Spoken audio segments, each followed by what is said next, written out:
దేవుని ఘనమైన నామమునకు మహిమ కలుగును గాక. మన ప్రభువును రక్షకుడునునైన యేసుక్రీస్తుల వారి యొక్క ప్రశస్తమైన నామమునకే మహిమ, ఘనత, ప్రభావములు యుగయుగములకు కలుగును గాక. సర్వాధికారి అయిన దేవుడు ఆయన గొప్ప కనికరమును బట్టి మరొక శ్రేష్టమైన శుభదినములో దేవుని ప్రియబిడ్డలమైన మనలందరినీ ప్రవేశపెట్టి దేవాది దేవుని ఘననామమును ఘనపరచుటకును, దేవుని స్తుతించుటకును ప్రభు ఇచ్చిన ఈ తరుణము కొరకై దేవునికి మనం ఎంతగానో కృతజ్ఞులమై ఉన్నాము. ప్రభునందు ప్రియులారా, బాగున్నారు కదండి? దినములు ఎంతో వేగంగా లోకములో ఎన్నో రకరకాలైనటువంటి పరిస్థితులు మనం చూస్తూ ఉన్నాం. విపరీతమైన భూకంపములు, రాజ్యముల మీదికి రాజ్యములు లేవడం, హత్యలు, ఆత్మహత్యలు, హఠాన్మరణాలు, రోడ్డు ప్రమాదాలు, ఒకటేంటి ఎన్నింటినో, ఎప్పుడు విననన్ని, ఎప్పుడు చూడనన్ని, ఎప్పుడు కననన్ని మన దృష్టికి వస్తూ ఉన్నాయి. ఇలాంటి పరిస్థితులలో మనిషి మాత్రం ఇంకా ఏదో సంపాదించుకుందామన్న తపన చేత సృష్టికర్త అయిన దేవుని సంపాదించుకోవడం మానివేసి తను చేస్తున్న ప్రయత్నాలను చూస్తున్నప్పుడు ఒక విధంగా నవ్వొస్తుంది కదండి. సమయము గతించిపోతుంది. వచ్చుచున్న దేవుడు ఆలస్యం చేయక వస్తూ ఉన్నాడు. మరి మనమేమో ఇంకా ఏవేవో ఆలోచనల చేత జీవిస్తూ ఉన్నాం. ఈరోజు దేవుని సన్నిధానంలో ఒక చక్కటి విషయాన్ని మీతో మాట్లాడమని ప్రభువు చెప్పాడు. ఏంటనగా, దేవుడిచ్చే ఐశ్వర్యము ఏమిటి? దేవుడిచ్చే ఐశ్వర్యము. ఈ లోకంలో ప్రభునందు ప్రియమైన వార్లారా, ఐశ్వర్యము కొరకు చాలా ప్రయాసపడుతున్నారు. జ్ఞాని అయిన సొలొమోను అంటాడు, ఐశ్వర్యము పొంద ప్రయాసపడకము, నీకు అట్టి అభిప్రాయము కలిగినను దాన్ని విడిచిపెట్టు అన్నాడు. ఎందుకు ఇలాగన్నాడు అనంటే, ఐశ్వర్యం కోసం ప్రాకులాడి అనేకమైన అనర్థాలను, తప్పుటి దారులను ఎంచుకుంటారు అని ప్రభు యొక్క ఆలోచన. సరే, నేను మీతో మాట్లాడాలనుకున్న విషయంలో ఐశ్వర్యము. దేవుని బిడ్డలారా, మీరు క్రీస్తు యేసునందు ఐశ్వర్యవంతులు కావాలని సర్వాధికారి అయిన దేవుడు తన ప్రియ కుమారుడైన యేసు క్రీస్తుల వారిని మన కొరకు చాలా రిక్తునిగా ఈ లోకానికి పంపించాడు. మనము ఏ ఐశ్వర్యాన్ని సంపాదించుకోవాలి? ఒకవేళ ఇప్పటిదాకా మనకున్న ఐశ్వర్యం ఇదైతే సంతోషం. ఇది కాకపోతే ఈ సందేశము ద్వారా ఇట్టి ఐశ్వర్యాన్ని సంపాదించుకోవడానికి ప్రయాసపడదాం. మూల వాక్యంలోనికి వెళ్దాం. యెషయా గ్రంథము 61వ అధ్యాయము 6వ వచనాన్ని ఒక చక్కటి మాటగా మనం చూద్దాం. 6వ వచనాన్ని మనం చూద్దాం.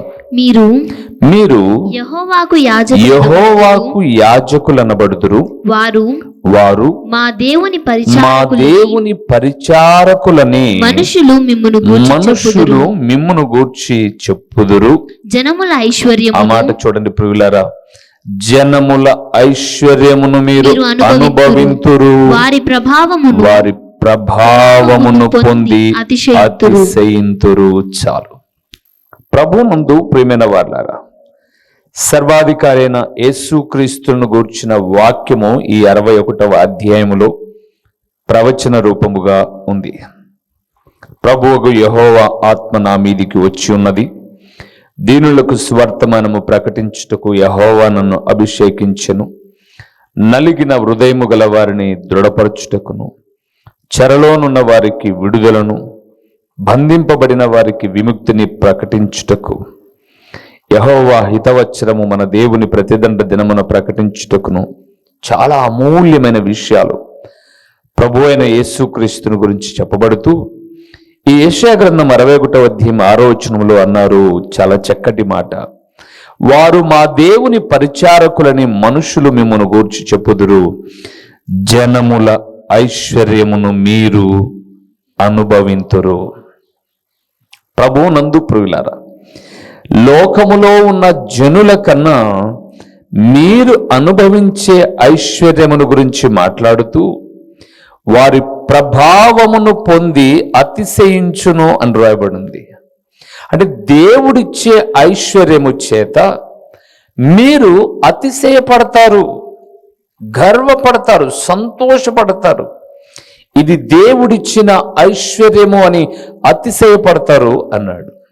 ప్రభువునందు ప్రియులారా, సహజంగా మనం నివసించే వీధిలోనో మనమున్న ప్రాంతములోనో 10 మంది కన్నా మనము హుందాగా ఉన్నాము ఆర్థికంగా అంటే మనస్సు కొంచెం ఉప్పొంగుతుంది. పర్లేదులే, వాళ్ళకన్నా బెటర్, వీళ్ళకన్నా బెటర్, వీళ్ళకన్నా బెటర్ అని అనుకుంటాం. ప్రియులారా, వాళ్ళకన్నా బెటర్, వీళ్ళకన్నా బెటర్ అనుకున్నాం, కానీ మనకన్నా బెటర్ అయిన వాళ్ళు కూడా ఉన్నారు కదా. మరి వాళ్ళు మనల్ని అలాగే అనుకుంటారు కదా, వీళ్ళకన్నా మేము బాగున్నాం అని అనుకుంటారు కదా. కానీ ఇక్కడ చెప్పబడిన మాట ఏంటి? 61వ అధ్యాయం యెషయా గ్రంథం 6వ వచనంలో అంటే, వారు మా దేవుని పరిచారకులని, చాలా చక్కగా మాట రాయబడింది, వారు మా దేవుని పరిచారకులని మనుష్యులు మిమ్మల్ని గూర్చి చెప్పుదురు. వీరు దేవుని పరిచారకులని మనుషులు చెప్పడమే కాకుండా జనముల ఐశ్వర్యమును వారు అనుభవించేటట్టు చేస్తారట. ఏంటా ఐశ్వర్యం? అవే కదండి ఈరోజు మనం ధ్యానం చేయబోతున్నాం. ఇది వరకు నేను కొన్ని చెప్పాను ప్రియులారా. అలాంటి విషయాలే మరలా ఇప్పుడు కూడా పరిశుద్ధాత్ముడైన దేవుడు నన్ను కొన్ని మీతో మాట్లాడమని చెప్పాడు. రండి చూద్దాం, ఏ ఐశ్వర్యము మనము అనుభవిస్తామో, ఏ ఐశ్వర్యము దేవుడు మనకి ఇస్తాడో.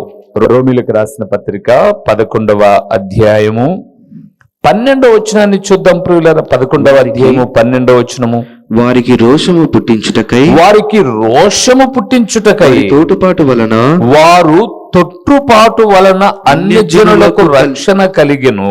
వారి త్రొట్టుపాటు వారి లోకమునకు తొట్టుపాటు లోకమునకు ఐశ్వర్యమును, వారి వారి క్షీణ దశ అన్య జనులకు ఐశ్వర్యమును అయిన ఎడల వారి పరిపూర్ణత ఎంత ఎక్కువగా ఐశ్వర్యమగును.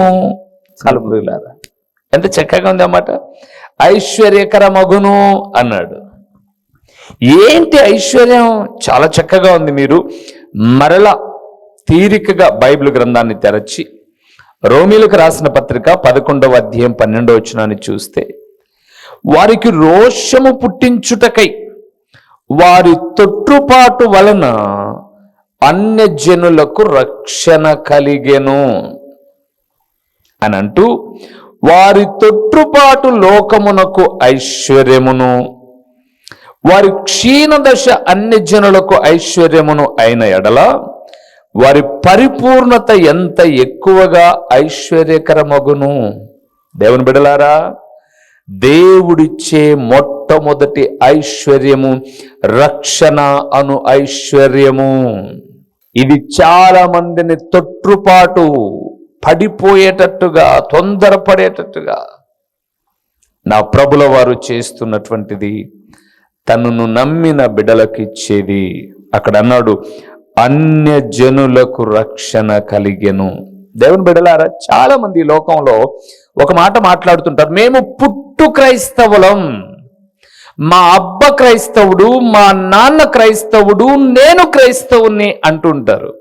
నేను చెప్తానండి, క్రైస్తవ్యం అనేది వారసత్వముగా వచ్చేది కాదు. అది ఒక మతము కాదు, ఒక కులము కాదు. మీ అబ్బ క్రైస్తవుడై ఉండొచ్చు, మీ నాన్న క్రైస్తవుడై ఉండొచ్చు. అసలుకి క్రైస్తవుడు ఎలా అవుతాడు అని బైబిల్ చెప్తుంది. అంతియోకులో మొదట క్రైస్తవులు అనబడినది ఎవరిని? దేవుని సువార్త ప్రకటించబడుతూ ఉన్నప్పుడు ఆ సువార్త వారి హృదయములను ప్రకాశింపచేయగా తాము పాపులమని ఒప్పుకొని పశ్చాత్తాపపడి మనస్సును మార్చుకొని తండ్రి కుమార పరిశుద్ధాత్మ నామము వలన బ్యాప్టిజమును పొంది సంఘములో చేర్చబడి ప్రతి ఆదివారమున ఆయన శరీర రక్తములను పానీయము చేస్తున్న వారిని క్రైస్తవులు అనబడిరి అని బైబిల్ గ్రంథము స్పష్టముగా మాట్లాడుతుంది. అంటే ఇప్పుడు మా నాన్న రక్షించబడ్డాడు, రక్షించబడిన తండ్రికి నేను కొడుకుగా పుడితే ఆ రక్షణ అనేది నాకు వారసత్వంగా రాదు. మరి ఎలాగా? నేను యవన ప్రాయములోనికి వచ్చిన తర్వాత నేను స్వతహాగా నా మనస్సును నేను మార్చుకోవాలి, నేను పాపిని అని ఒప్పుకోవాలి, పశ్చాత్తాపపడాలి, నేను మనస్సును మార్చుకొని బ్యాప్టిజమును పొందాలి. పొందకోకుండా నేను మందిరానికి వెళ్ళి వస్తూ ఉంటే నేను వచ్చి వెళ్ళే వ్యక్తినే కానీ నేను క్రైస్తవుడను కాదు అని మొట్టమొదట గ్రహించాలి. అవును ప్రియులారా, మీరు జ్ఞాపకం చేసుకునండి. టీచర్ కడుపున పుట్టగానే టీచర్ కాడు, డాక్టర్ కడుపున పుట్టగానే అతను డాక్టర్ కూడా కాడు. అతను డాక్టర్ కావాలంటే ఏం చేయాలి? ఒక 10th వరకు చదివిన తర్వాత +1 +2 11 12 అనే క్లాసెస్లో ఒక బైపీసీ తీసుకొని ఒక నీట్ ఎగ్జామ్లో క్వాలిఫై అయ్యి ఒక మంచి ర్యాంకు కొట్టి అలాంటి చోట సీట్ వచ్చిన తర్వాత మరలా ఒక 5.5 సంవత్సరాలు మెడిసిన్ చదివి అప్పుడు వాళ్ళు నీకు సర్టిఫికెట్ ఇస్తారు చూడు, అప్పుడు నువ్వు డాక్టర్వు. మా నాన్న డాక్టర్ అంటే మీ నాన్న డాక్టరే, నువ్వు కూడా డాక్టర్ కావాలంటే ఇంత ప్రాసెస్ ఉంది. ఈ ప్రాసెస్ మీ నాన్న పూర్తి చేశాడు, అందుకే ఆయన డాక్టర్ అయ్యాడు. ఇదే ప్రాసెస్ను నువ్వు పూర్తి చేస్తే నువ్వు డాక్టర్ అవుతావు. నమ్ముతారు కదండి మాట. మరి అలాంటప్పుడు తండ్రి క్రైస్తవుడైతే కుమారుడు ఎలా క్రైస్తవుడవుతాడు? కుమార్తె ఎలాగ క్రైస్తవురాలవుతుంది? తను పశ్చాత్తాపపడి రక్షణ అనుభవములోనికి వచ్చిన తర్వాత. అందుకే అక్కడ అన్నాడు, వారి తొట్టుపాటు లోకమునకు ఐశ్వర్యమును, వారి క్షీణదశ అన్ని జనులకు ఐశ్వర్యమును అయిన అడల వారి పరిపూర్ణత ఎంత ఎక్కువగా ఐశ్వర్యకరమగును. మొదటిది ప్రియులారా, రక్షణ అనే ఐశ్వర్యాన్ని ప్రభు ఇస్తాడు. ఇప్పుడు మీ దగ్గరికి వస్తాను. ప్రపంచంలో చాలా మంది సంపన్నులు ఉన్నారు కదండి. ఈ మధ్యకాలం న్యూస్లలో చూస్తున్నప్పుడు ప్రపంచ దేశాలలో భారతదేశంలో అతి సంపన్నమైనటువంటి కుబేరులు ఉన్నారట. వారి ధనము వారు కాదు, వారి తరాలు ఒక 10-20 తరాలు తిన్నా తరిగిపోని ఆస్తులు ఉన్నాయట. ఇప్పుడు మనం ఏమనుకుంటాం, వారు ఎంత ఐశ్వర్యవంతులో. కానీ ఒక మాట చెప్పనివ్వండి, మత్తయి సువార్త 16వ అధ్యాయంలో ఆయన మాట్లాడుతూ అన్నాడు, ఒక మనుష్యుడు లోకమంతా సంపాదించుకొని తన ప్రాణమును పోగొట్టుకుంటే అతనికి ఏం ప్రయోజనం? ఏంటో ప్రయోజనం చెప్పండి, కొంత ప్రయోజనం. అవును, మనం ఇప్పుడు ప్రపంచ దేశాల్లో మన భారతదేశాన్ని చూస్తే ఒక వ్యక్తి యొక్క ఇల్లు 15,000 కోట్ల రూపాయలు. అవునండి, 15,000 కోట్ల రూపాయలు అంబానీ గారి ఇల్లు ఖరీదు. ఆయన మొదటి నెల కరెంటు బిల్లు ఎంతో తెలుసా? 75 లక్షలు. వేలు కాదండోయ్, 75 లక్షలు మొదటి నెల కరెంటు బిల్లు. 15,000 కోట్లు ఖరీదు కలిగిన ఇంటికి 75 లక్షల కరెంటు బిల్లు ఒక నెలకు. 75 లక్షలతో ఈ వాక్యమినే మీరు నేను ఒక మంచి విల్లా కొనుక్కొని హ్యాపీగా ఇంట్లో ఉండిపోవచ్చు కదండి. నేను ఎందుకు ఈ మాట చెప్తా? ఇంత సంపన్నమైన స్థితిలో ఉన్నప్పుడు ఓకే, సామాన్యుడికైనా మరణం వస్తుంది, సంపన్నుడికైనా మరణం వస్తుంది. మరణ తదనంతరం ఎక్కడికి వెళ్తారు? యేసులో రక్షించబడిన వారు, యేసు ద్వారా రక్షణ పొందుకున్నవారు, ఆ ఐశ్వర్యం వారిని పరమునకు తీసుకొని వెళ్తుంది. అందుకే జ్ఞాపకం చేస్తున్నాను ప్రియులారా, దేవుని సేవకుడిగా మాట్లాడుతున్నాను. దేవుడిచ్చే ఐశ్వర్యం రక్షణ అనే ఐశ్వర్యం. రెండవది ఏ ఐశ్వర్యం ఇస్తారో చూద్దామా? కొరింథీయులకు రాసిన మొదటి పత్రిక 4వ అధ్యాయము 8వ వచనాన్ని ఒకసారి చూద్దాం ప్రియులారా. ఇదివరకే- 8వ వచనాన్ని చూద్దాం. ఇది వరకే ఇది వరకే మీరేమీ కొదువలేక మీరు ఏమీ కొదువలేక తృప్తులైతిరి.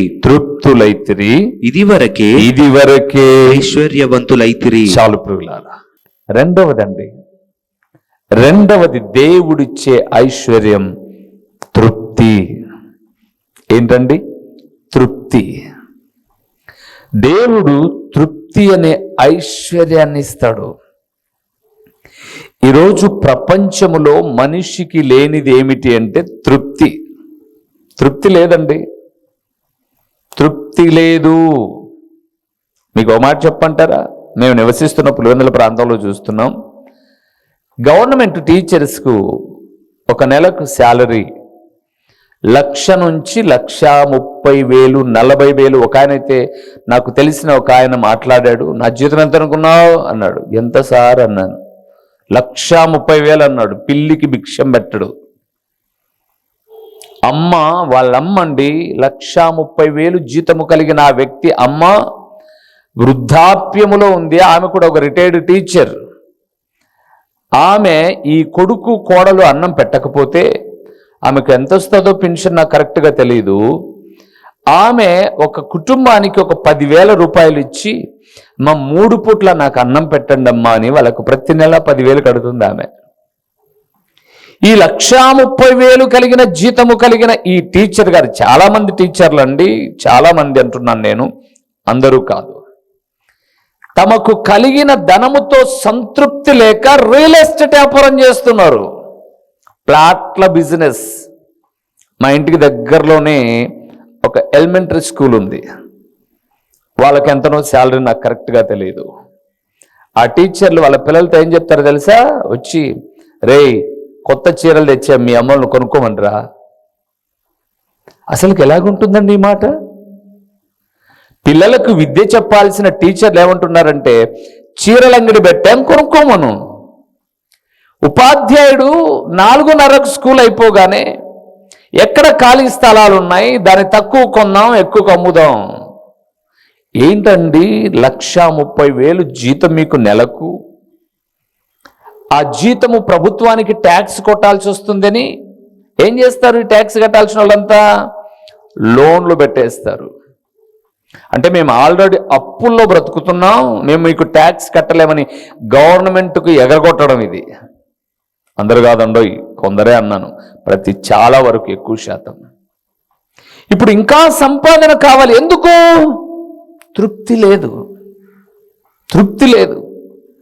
ఒక సంవత్సరానికి 12 నెలలైతే దగ్గర అండి 15 లక్షల రూపాయల జీతము గవర్నమెంట్ నుంచి తీసుకుంటున్నప్పుడు ఏ గవర్నమెంట్ స్కూల్లో చదివిన పిల్లలు బాగుపడుతున్నారు చెప్పండి?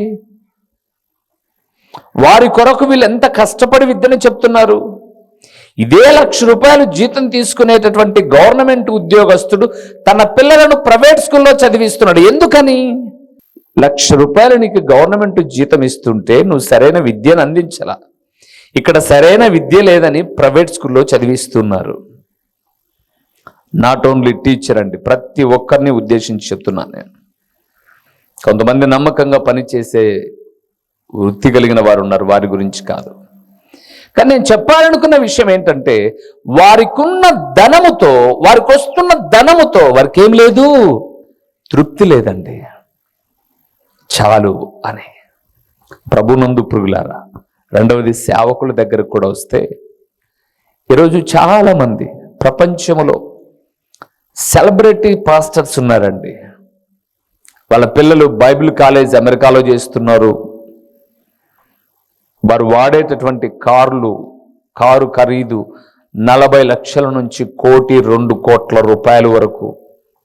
ఇంకా ఎంతోలేండి.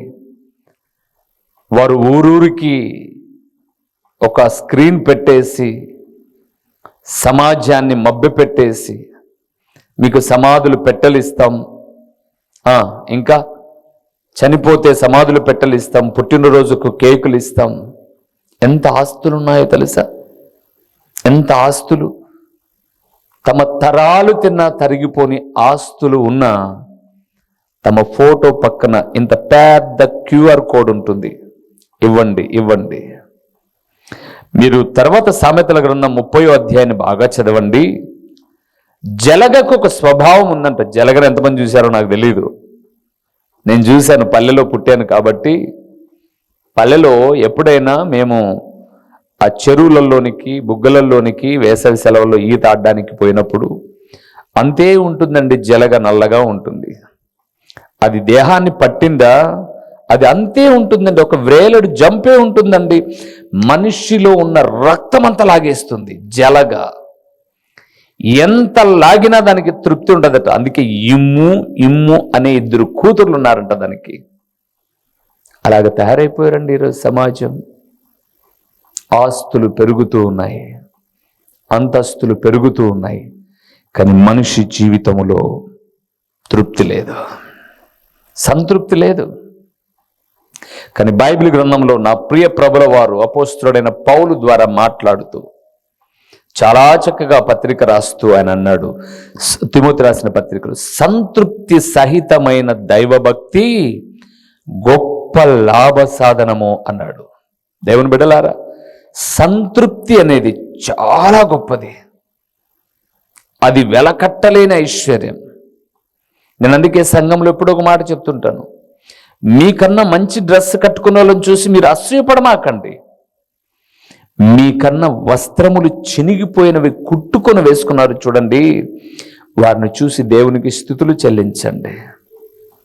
సైకిల్లో వెళ్తున్నవాడు స్కూటర్లో వెళ్తున్న వాడిని చూసి నిప్పులు పోసుకోవాల్సిన అవసరంలా. సైకిల్లో వెళ్తున్నవాడు నడిచి వేస్తున్న వాడిని చూసి, దేవా వానికన్నా ఒక్క 10 నిమిషాలు ముందు వెళ్ళిపోతున్నాను, స్తోత్రమయ్యా. నడుస్తున్నవాడు కాళ్ళు లేని వాడిని చూసి. అందుకే తృప్తి అనేది గొప్ప ఐశ్వర్యం ప్రియులారా. ఈరోజు చాలా మంది జీవితాలలో సంతృప్తి ఉండడములా. కానీ పౌలు అన్నాడు 4వ అధ్యాయం కొరింథీయులకు రాసిన మొదటి పత్రిక 8వ వచనములో, మీరు తృప్తులైతిరి, ఆ తృప్తి ఇది వరకే మీకు ఐశ్వర్యాన్ని తీసుకొచ్చి పెట్టింది. దేవుని బిడ్డలారా, మొదటిది ఆయన అన్నాడు, రక్షణ అనే ఐశ్వర్యం చాలా గొప్పది. రెండవది, తృప్తి అనబడే ఐశ్వర్యము దేవుడిచ్చేది. దేవుడిచ్చేది. నాకు తెలిసి భూమి మీద కడుపు నిండితేనే, అన్నము కడుపు నిండితేనే చాలా అంటారేమో తప్ప ఇంకా ఎంత డబ్బులు ఇచ్చినా చాలా అన్నారు. చాలా అన్నారు ప్రియులారా. ఇవ్వండి, ఇవ్వండి, ఇవ్వండి, ఇవ్వండి, ఇవ్వండి, ఇవ్వండి. గుర్తుపెట్టుకోండి, ప్రతి దానికి పరిమితి కలదు. అందుకే దేవుడు మాట్లాడుతున్నాడు, రక్షణ అనే ఐశ్వర్యాన్ని దేవుడు ఇస్తాడు, తృప్తి అనే ఐశ్వర్యాన్ని ఇస్తాడు. 3వ ఐశ్వర్యం ఏంటో చూద్దామా? కొరింథీయులకు రాసిన 2వ పత్రిక 4వ అధ్యాయము 7వ వచనము, అయినను ఆ బలాధిక్యము మా మూలమైనది కాక దేవునిదై ఉండునట్టు మంటి ఘటములలో ఈ ఐశ్వర్యము మాకు కలదు. చాలు. 3వది ప్రియులారా, దేవుడిచ్చే ఐశ్వర్యము మంటి ఘటము అన్నాడు. ఘటము అంటే కుండ అని. ఏ మంటి ఘటము? మనమే. దేనితో చేయబడ్డాం మనం? మట్టితో, ఇనుప కడ్డీలతో కాదు మనల్ని తయారు చేసింది. సిమెంట్ వేసి కాంక్రీట్ వేయలే దేవుడు. బైబిల్ గ్రంథం సెలవిస్తుంది, నేల మట్టితో మనుషుని చేసి వాని నాసికారంధ్రములో జీవవాయువును ఊదగా, అనగా ఈ నాసికారంధ్రములో జీవవాయువును ఊదగా నరుడు జీవాత్మాయను అని రాయబడింది. అందుకే ప్రసంగి భక్తుడు అన్నాడు, మన్నైనది వెనకట వలనే మరలా మట్టికి చేరును, ఆత్మ దయచేసిన దేవుని యుద్ధకు వెళ్ళును. ఏమి అందంగున్నాం బా, ఎంత అందగత్య, ఎంత అందగాడు. లేకపోతే మనం అద్దం ముందు నిలబడి మన కళ్ళు, ముక్కు, చెవులు, దేహాన్ని చూసుకొని ఐఆమ్ స్మార్ట్ అని అనుకుంటున్నాం. కానీ ఈ స్మార్ట్ ఏంటి? మట్టి. అయితే పౌలు అన్నాడు, ఈ మట్టి ఘటములో మహిమైశ్వర్యం ఏంటి అంటే ఆయన బలాధిక్యం. ఆయన బలాధిక్యం ప్రియులారా. అవును, ఈ మట్టి ఘటములో ఉన్నటువంటి బలము ఆయనది. మట్టికి ఏం బలం ఉంటుందండి? గాలికి ఎగిరిపోయేది. కానీ ఈ మట్టి ఘటము ఏదైనా చేయగలుగుతుంది అంటే ఇందులో బలము ఆయనది. ఆయనిచ్చిన బలమే ఈ మంటి ఘటానికి ఐశ్వర్యం. అవును ప్రియులారా, ఇంట్లో తల్లి అహర్నిశలు కష్టపడుతుంది, తండ్రి బయట కష్టపడుతూ ఉన్నాడు, పిల్లలు విద్యను అభ్యసిస్తూ ఉన్నారు, నీరసిల్లల సొమ్మసిల్లల మరింత వేగంగా దూసుకుపోతున్నారు. ఎలాగ సాధ్యం? ఆ మంటి ఘటములో బలము ప్రభువుని నింపాడు. అందుకే అన్నాడు, అది ఐశ్వర్యము అన్నాడు. ప్రియులారా, రోజు మాట వింటున్న దేవుని కుమారుడా, కుమార్తె, ఉందా ఈ ఐశ్వర్యాన్ని నీ దగ్గర? ఉందా? నువ్వు నాది బలం అనుకుంటున్నావేమో. కాదు, బైబిల్ గ్రంథం సెలవిస్తుంది, బలము నాదని దేవుడు ఒక్క మారు చెప్పెను, 2 మారుల మాట నాకు వినబడును అన్నారు భక్తులు. అందుకే దావీదు తన ప్రార్థనలో ఎప్పుడు కూడా యెహోవా నా బలమా, నా బలమా, నా ఆశ్రయమా, నా దుర్గమా, నా విమోచకుడా అని దేవుని స్తుతించగలిగాడండి. సో చెప్పండి ప్రియులారా, ఈ మంటి ఘటములో ఆయన నింపిన ఆయన బలమే ఐశ్వర్యము. ప్రేమాస్వరూపి కరుణా సంపన్నుడా, మీ ఘనమైన నామమునకు స్తోత్రములు చెల్లిస్తూ ఉన్నాము నాయన. దేవాది దేవుడవైన మీరు మాకిచ్చే ఐశ్వర్యము ఏమిటి అని ఈ లేఖనాలలో కొన్ని సంగతులు మేము ధ్యానం చేశాం. నిజమే తండ్రి, ఈ దేహానికి జీవితానికి మీరిచ్చిన రక్షణ అనే ఐశ్వర్యము గొప్పది, సంతృప్తి అనే ఐశ్వర్యము గొప్పది. ఈ మంటి ఘటములో మీ బలాన్ని నింపడము అది గొప్ప ఐశ్వర్యం. ఇలాంటి వాటిని పొందుకున్న మేము 10గురికి ఈ ఐశ్వర్యపు యొక్క గొప్పతనాన్ని చాటి చెప్పడానికి మమ్మల్ని వాడుకోనండి. యేసుక్రీస్తుల వారి యొక్క ప్రశస్తమైన నామములో దీన మనస్సుతో అడిగి పొందియున్నాము తండ్రి, ఆమేన్. ప్రభువైన యేసుక్రీస్తు పేరట దేవుని వాక్య వీక్షకులైన ఆత్మీయులైన మీ అందరికీ నిండు వందనములు తెలియచేయుచున్నానండి.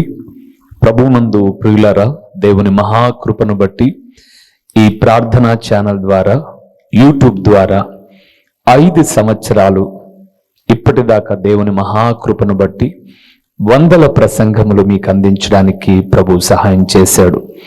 ఈ సమయంలో ఒక ప్రాముఖ్యమైన ప్రకటన ఏంటి అనగా, మీరు ఎప్పుడైనా పులివెందుల ప్రాంతానికి, ప్రొద్దుటూరు ప్రాంతానికి వచ్చినా ఈ 2 చోట్ల ఉదయ సాయంకాలపు కూడికలు జరుగుతూ ఉన్నాయి. పులివెందుల ప్రాంతంలో అయితే ప్రతి ఆదివారం ఉదయం 9 గంటల నుంచి 11 వరకు ప్రతి ఆదివారము ప్రభు బల్లారాధన ఉంటుంది. ప్రొద్దుటూరులో కూడా ఉదయకాలము 9 గంటల నుంచి 11 గంటల వరకు ప్రభు బల్లారాధన. తిరిగి ప్రొద్దుటూరులో సాయంకాలం 6:30 గంటల నుంచి 8:30 వరకు సాయంకాలపు సువార్త కూడికలో దేవుని సేవకుడినైన నేను వచ్చి దేవుని వాక్యాన్ని ప్రకటిస్తాను.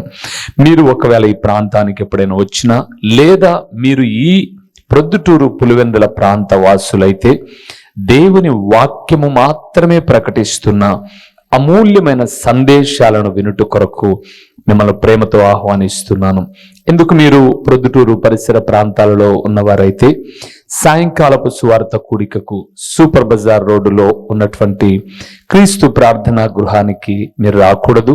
మిమ్మల్ని ప్రేమతో ఆహ్వానిస్తూ ఉన్నాను. రండి ప్రియులారా, మీరు నేను కలిసి దేవుని నామాన్ని కనపరుద్దాం. ఒకవేళ పులివెందుల ప్రాంతంలో ఉన్నట్లయితే ఇక్కడికి రండి, ఆ ప్రొద్దుటూరు ప్రాంతంలో ఉన్నైతే అక్కడికి రండి. లేదా మీరు ఈ రెండిటికి మేము దూరంగా ఉన్నాము అనంటే ప్రతిరోజు యూట్యూబ్లో ఒక సందేశం ఉంటుంది, వీక్షించండి, ఆత్మీయమైన మేలులు పొందండి. ప్రభు పేరట మీ అందరికీ నిండు శుభాభివందనములు.